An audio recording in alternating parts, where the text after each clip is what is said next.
Hi friends, இன்றைக்கி ரொம்ப யூஸ்ஃபுல்லான வீடியோ தாங்க பார்க்க போகிறீங்க. இந்த மாதிரி தேங்காய் மரம் பாருங்கள். இது 4-5 வருஷத்து மரங்க, நாட்டு மரம். இந்த மரத்தை வந்து வண்டு கடிச்சிடுதுங்க. ஒரு மரம் காட்டுற இருங்க உங்களுக்கு. அந்த மாதிரி வண்டு கடிச்சு மரமே அப்படியே சுத்தமாக போயிடுது. அதுக்கு நம்ம மெடிக்கலில் இந்த மாதிரி மாத்திரை கொடுக்குறாங்கங்க. இந்த மாதிரி வாங்கிட்டு வந்து இது மாதிரி இதாங்க வண்டு கடிச்ச இடம் பாருங்கள் எப்படி இருக்குதுன்ட்டு. இது இந்த ஓட்டைக்குள்ளே தாங்க வண்டு போய் மொத்த மரத்தையும் காலி பண்ணிடுது. அதனால இந்த ஓட்டையில் மருந்து வைக்கக்கூடாது. இதுக்கு இது மாதிரி தனியாக ஒரு ஓட்டை செஞ்சிடணுங்க. இந்த மாதிரி 2 மாத்திரை இருக்குது பாருங்கள். இந்த மாத்திரை எடுத்து இதுக்குள்ளே நல்லா வைக்கணுங்க. உள்ளே நல்லா அமுத்தி வச்சுட்டு மண் எடுத்துன்னு வந்து பூசணும். இப்போ மண் எடுத்து நல்லா வாங்க, நல்லா உள்ளே நல்லா அமுத்தி வச்சுட்டு மண் எடுத்து நல்லா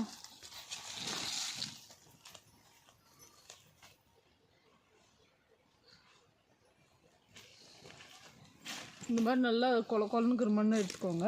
எடுத்துன்னு வந்து இந்த மாதிரி வாட்டில் நல்லா வச்சு பூசிடுங்க.